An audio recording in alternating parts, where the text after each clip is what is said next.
Welcome to our homestead, everybody. We were blessed with 2 trees full of pears. Now these are just your old-fashioned pears, so they're not very big, but they're going to make a good cake.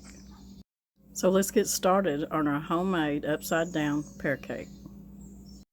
Okay guys, let's get started on this cake, and this is a really easy cake. Mr. Brown's out there. We bought a new smoker. Well, it's a propane smoker Saturday.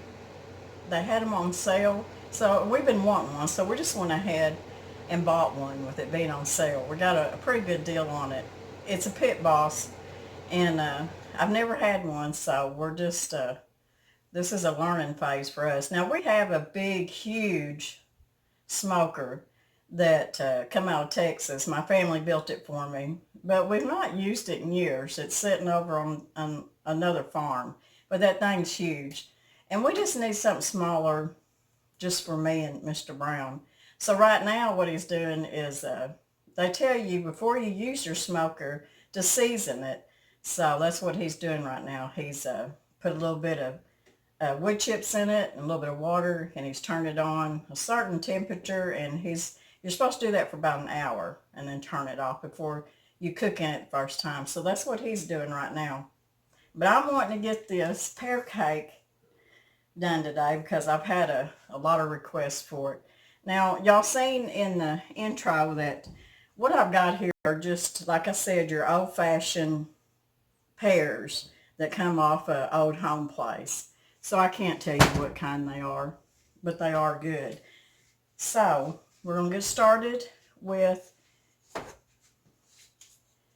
now the recipe calls for a 9x3 springform pan. Now a lot of people don't have these. I have several different sizes because I used to bake a lot of cakes.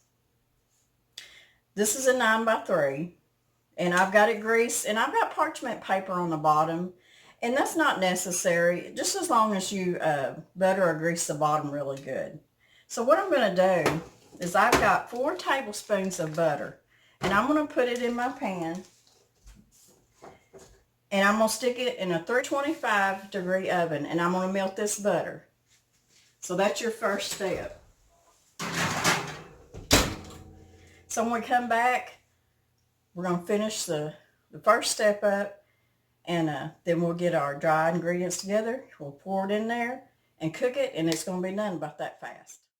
I wanted to show y'all, if you don't have a 9x3 springform pan, you may have just a regular cake pan that maybe you make decorated cakes out of and stuff like that, that's at least 3 inches deep. I make a lot of cakes, a lot of upside down cakes in my iron skillet. This is what they call a 10-inch iron skillet. But I'm going to tell you, down here at the bottom is 9 inches. But as you get to the top, it's 10 inches, and I guess that's why they call it a 10-inch pan. But this will work. So if that's what you got, a 10-inch cast iron, by all means use it. Just grease it really good because it'll come out delicious. But I just wanted to use my springform pan today, so that's another option because cast iron makes everything good. Okay, my 4 tablespoons of butter that I put in my pan, and I stuck it in the oven, and I melted my butter. But watch it, make sure it doesn't burn on you. So I've got my butter in here, and I've got 1/4 of a cup of brown sugar. And what I'm going to do is I'm just going to sprinkle it over the top of that butter. Now, anybody that's made a pineapple upside down cake or anything like that, this is pretty much the same concept of it. And it's so good. And it's just a really easy, good, old-fashioned cake recipe that you can use when you've got all these pears coming off of your pear trees. And this seems to be a really good year here in Arkansas for apples and pears. So we've really been blessed this year. We didn't have any hard freezes or anything like that. So I'm going to make sure that my brown sugar is covering the bottom of my pan, because this is what's going to caramelize around them pears. So I just even that out a little bit, and I may take just a little bit more to come around this corner. I want to make sure there's plenty of brown sugar in there. Okay. So now, the only thing you got to do is take your pears and layer them on top of your butter and your brown sugar.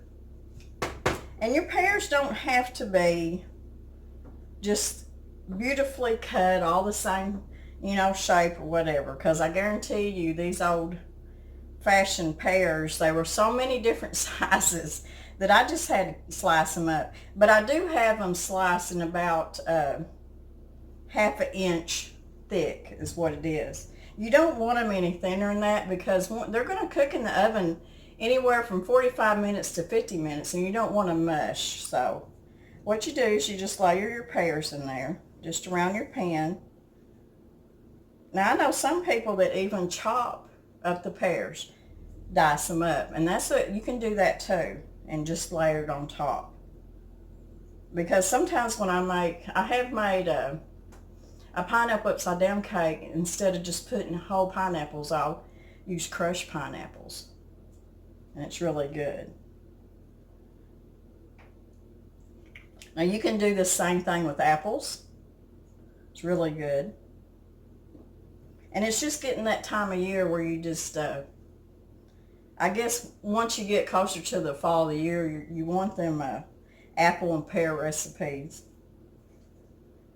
We went and gathered up so many pears, and a lot of them were still green, but we wanted to get them before the deer got to them. So we went ahead and shook the trees. There's a couple of pear trees and some apples, and a lot of them that we gathered up were still green. So what we've done is we took the pears and we wrapped them individually with newspaper or tissue paper, just anything like that we could get a hold of. And we layered them into an oblong little tub, and then cover them up. And then I've got them in my dark pantry, and that's where they're going to sit till they start to ripen. And we'll check them every so often. And as they start to ripen, I'll make pear butter and stuff like that out of them. But I just don't like to see anything go to waste. So, I mean, I love to feed the deer, but I like to feed family too. So I wanted to get them pears before the deer did. So if you have to get them green like that, you can always put them up like that. We've done tomatoes that way in the wintertime. If we had late tomatoes coming off, we'd wrap them up in newspaper and put them under the bed or something, and you would end up with fresh tomatoes about December. I think we've even went plumb into January. Okay, I've got my pears layered in here, and like I said, it don't have to be real pretty. So now that we've done that, I'm going to put it over here out of my way, and we're going to make the batter now. So the first thing you want to do is, this is my dry ingredients, and this is 1 1/3 cups of all-purpose flour. And I've got a teaspoon of baking powder. We're just going to mix that up good. I'm going to put, and this is optional if you don't like cinnamon, but I'm going to put a teaspoon of cinnamon in mine. Now some of these pear cake recipes, they combine coconut with their pear. So at this point you can put coconut in your batter. You can sprinkle it in here on top of your pears. You can even put almonds, sliced almonds. You can put walnuts or some pecans in here with your pears if you want to. So that's an option, and it's really good with nuts in there. So I'm going to stir the flour, the cinnamon, and the baking powder. Now this recipe does not call for any salt. So I got them mixed up. And now we've got, let's see, a cup of brown sugar. Let's see, I think what I'm going to do is I'm going to take, I've got 2 large eggs.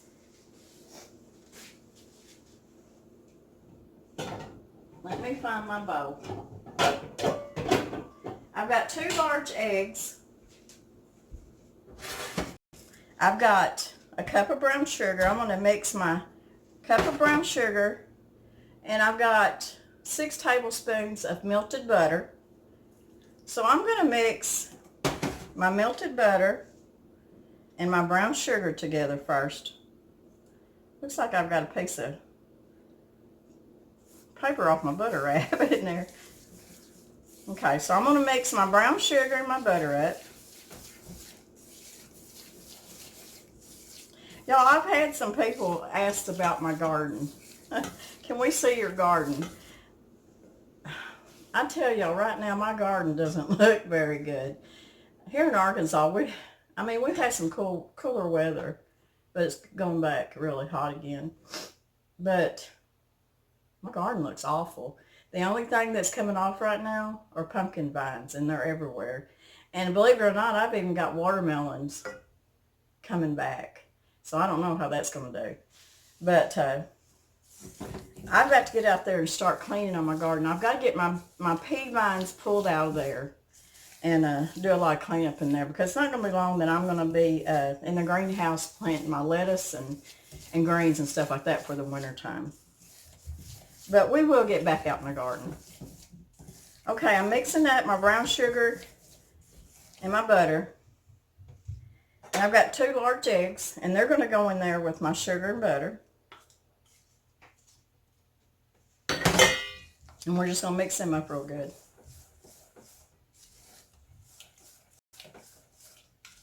I'm hoping that my pumpkins do good this year. Last year I got a lot of butternut squash, spaghetti squash. I had some acorn squash. I had a few pumpkins, but not very many. And they lasted me all through the winter. I stuck them back here in the dark in my pantry. And I still have a couple of butternut squash in there from last fall. They're still good. So they keep really well. Okay, I'm going to put in a tablespoon of vanilla. So that's all my wet ingredients except for my milk. Now I'm going to pour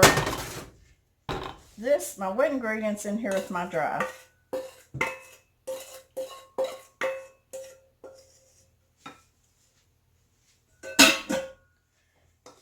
And I'm just going to get them mixed up good.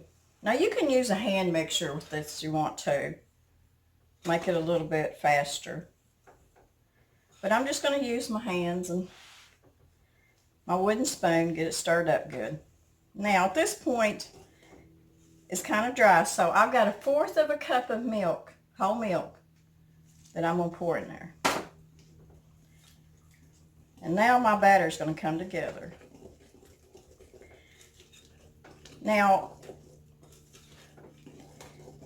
you can put in your batter, like I said, add you some coconut, nuts, walnuts, almonds, whatever, and it'll just bring it over the top. It'll be really good. Now I'm just going to whip my batter till it's good and fluffy. And see, that wasn't really very many ingredients. Most of these ingredients you're going to have on hand. And when you live out on the homestead and you don't go out much, you want to keep your pantry stocked with your good baking essentials, your, everything you need to bake.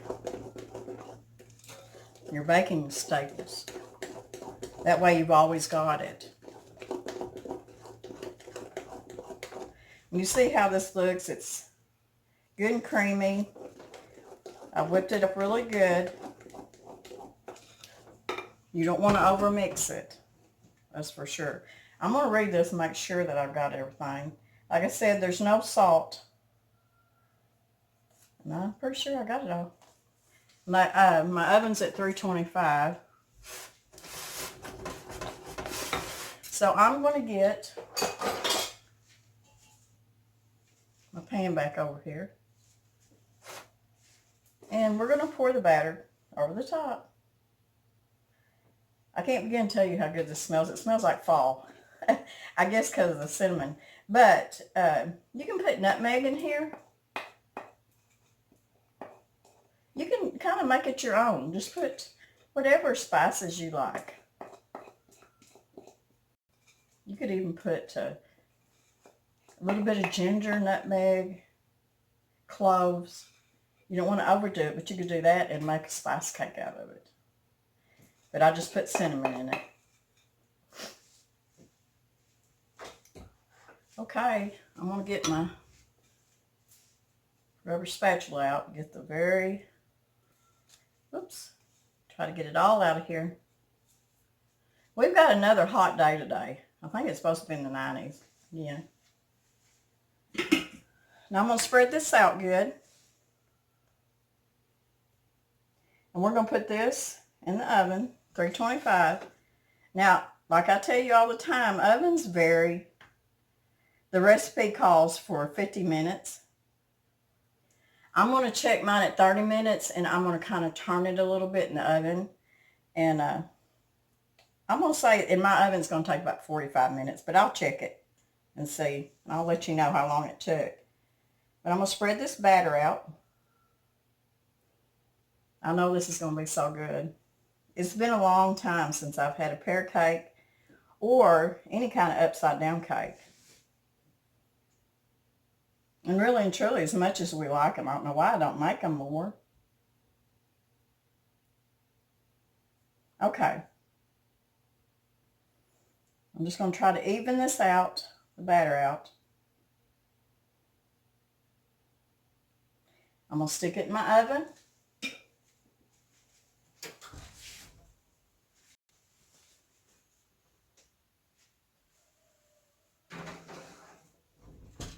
I'm going to put my timer on for 30 minutes because I want to check it after 30 minutes and maybe turn it a little bit. And when we come back, we'll see the finished product and we'll taste it and see how good it is. While the cake is cooking, I just want to come back and tell y'all, because I forgot, anytime that you're using a springform pan, always put a cookie sheet down before you put your cake in the oven, because you may have, like, some of that brown sugar could kind of leak out of it and you'd have a mess in the oven real quick. So always put it on top of a cookie sheet. And like I said, I'm going to check it in about 30 minutes. But I wanted to talk about pears too. Like I was telling you, these pears come off of an old home place. And the pears, the trees probably don't get fertilized very much or anything like that, but they did. I'm telling you, the trees were full of pears. It was unreal. The limbs were just hanging over. But,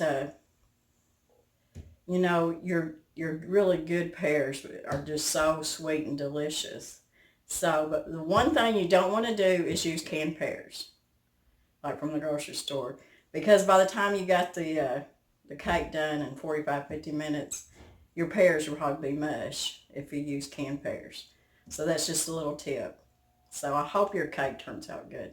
And I can't wait for mine to get out of the oven. Okay, I just got my cake out of the oven and it took 45 minutes, and that's exactly what I figured. The recipe calls for 15 minutes, but for some reason my oven is about, I can always count on about 5 minutes less. But it's done. I'm going to take a toothpick, and I want to show y'all, you just put it in there and you see it's clean. If it comes out and there's just a little bit of cake batter on it, you want to stick it back in the oven for just a little bit. But it's good and done. So now that it's done, we're going to let it cool for just a little bit. Then we're going to try to get it flipped out on this pretty glass cake plate. So we'll be back. Okay, we're going to try to get this thing flipped over here on my plate. So we're going to release the spring form. And it's not a real thick cake. So what we're going to do is I'm going to put, and I've got it sitting on this wooden cutting board here. So I'm going to do this really fast. So y'all hold your breath for a minute. Ooh, that's scary. Now, we got to see how bad it's stuck. That come off easy, and this is the parchment paper to keep it from sticking. And here we go. Ooh, isn't that pretty? Pretty cake, and it's still warm. The bottom didn't cool as fast as the top, but that's okay because we like eating warm cake, don't we, Mr. Brown? You better know it. Now, what I'm going to do, at this point, if you want to go a little bit fancier, if you got guests or something, you can make a caramel sauce or something like that, or store-bought whatever, and heat it up, kindly pour it over the top. But what I'm going to do is I'm just going to take a little bit of powdered sugar, and I'm just going to sprinkle, and you don't have to do this. In fact, it's probably going to melt since it's still a little warm, but if it was cool, it'd make it pretty. But anyways, you get the gist of it. So I'm going to get some plates out, and me and Mr. Brown's going to sit down and taste it. So we'll be back. Okay, we're going to taste it. Mr. Brown's been out bush hogging. I asked him if he'd hang around and taste his pear cake. Maybe too big a piece. Too big a piece. I don't believe there's no such thing. I've been doing a little bush hogging. I've been out turning compost piles too. Oh, okay. Well, let's taste it. So we can tell if it's Pear cake. any good or not. One of these days I'm going to taste something that I'm not going to like. You know? I doubt it.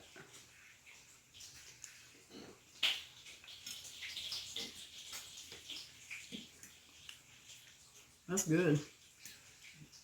That is really good. The pears still have a little bit of crisp to them, doesn't it? They're not mushy. I didn't want them to be mushy, so to me they're cooked just right. I'd say if the pears would have been a little riper, a little bit riper, they might have been softer, but Well, that's good. it don't bother me none. I love pears. Mr. Grove would be good with a cup of coffee, wouldn't it? Yeah, I didn't drink a lot of coffee this morning. Y'all, this cake's really good. Got a really good taste to it. It's moist. Very moist. The little bit of cinnamon that I put in, it's not, a teaspoon's just enough.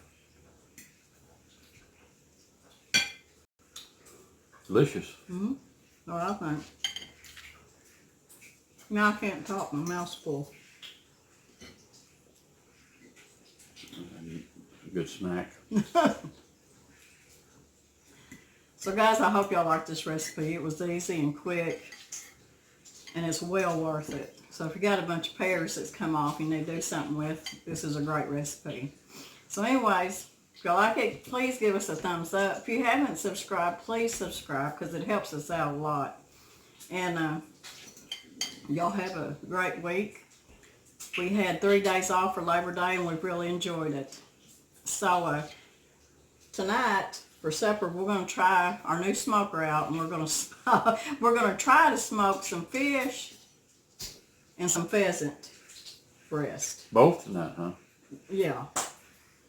So I'm a little worried about the pheasant because they seem to get if dry. y'all want to watch us do this, tell me in the comments below if you want to see it, how we do it or how we mess it up. Either one, just let me know. But anyways, we'll see you guys later. God bless. It's really a good